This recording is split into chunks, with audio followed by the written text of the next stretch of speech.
Well, Housni Mubarak has survived 6 attempts on his life, but this latest threat could be the end of his political career. Options appear to be running out for the embattled 82-year-old. 40 years at the top of Egyptian politics, 30 of them as president, Mohammed Housni Mubarak has been America's rock-solid asset in the Middle East. He's been willing to coexist with Israel. He's dealt firmly with Islamic fundamentalism here in Egypt. And now it all seems to be ending like this. His party headquarters trashed and burned, the main square of his capital occupied by people demanding that he goes. So what can he do next? Up to now, he's offered compromise after compromise. He's promoted his closest ally, Omar Suleiman, to vice president to help ease his own way out of power. General Suleiman is the one who appears on television now, not Mr. Mubarak, and makes the announcements. But the demonstrators still insist that the president must go. So what will Mr. Mubarak do now? A senior reformist from his ruling party says the president will offer a new compromise in the next few days.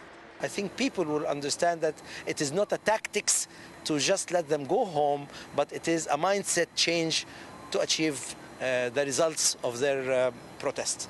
So a referendum on a new constitution could take place within, what, 2.5 months? Yeah, between 60 to 90 days. But the crowds in the square aren't chanting Mubarak out in 90 days.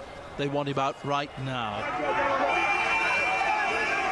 Incidents of serious brutality like this one, where a security van from his ruling party rammed its way through a group of demonstrators, have made people more determined than ever to get rid of him. Does the president have any other options? Well, there is, of course, the army, the bedrock of the regime. Will the troops move in to clear the square at this late stage? Well, they had their chance when the gang started moving in yesterday, but the soldiers sided with the demonstrators instead. The big danger is, of course, that if President Mubarak simply goes away, he'll leave a huge power vacuum behind him. He's always been careful not to allow any other rival political parties to establish themselves here. What worries Western countries is that free and democratic elections might allow the Islamist Muslim Brotherhood to take power here, with the possibility, at any rate, they might turn Egypt into some kind of Iran.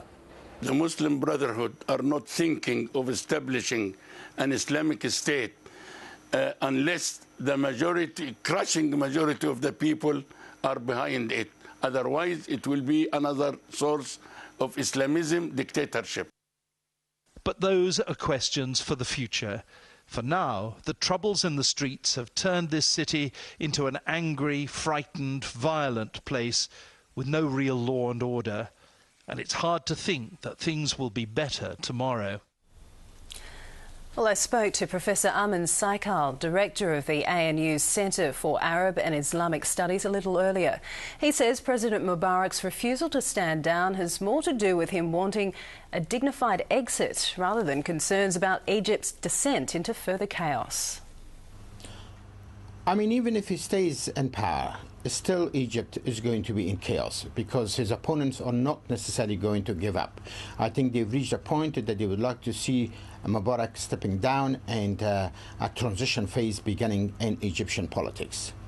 So in what state does President Mubarak leave Egypt, and how's the country changed under his rule? Well, he leaves a very difficult legacy behind, and that is Egypt drowned in poverty, Egypt drowned into social and economic disparities, and Egypt facing very serious foreign policy dilemmas. There are a majority of the Egyptians who are not very happy with the way Mubarak has conducted Egypt's relations with Israel and, for that matter, with the West. So Egypt is a pivotal state in the Arab world. Whatever transpires in the coming weeks and months is bound to affect the regional status quo and therefore affect Egypt's foreign relations, not only within the Arab and Muslim world, but also with the West.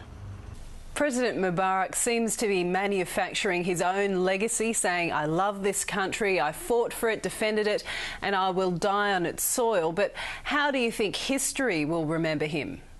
Well, I think the history will remember him that he certainly gave Egypt a long period of stability and security, but at the cost of people's political freedoms and the degree of economic prosperity which the Egyptians really deserved. And I think for that matter, he is going to be remembered very critically in history, and as someone that who had many opportunities to bring about a liberalization of politics and society in Egypt, but you squandered those opportunities. Professor, thank you. That's Professor Armin Saikal bringing us his analysis on the legacy of President Mubarak.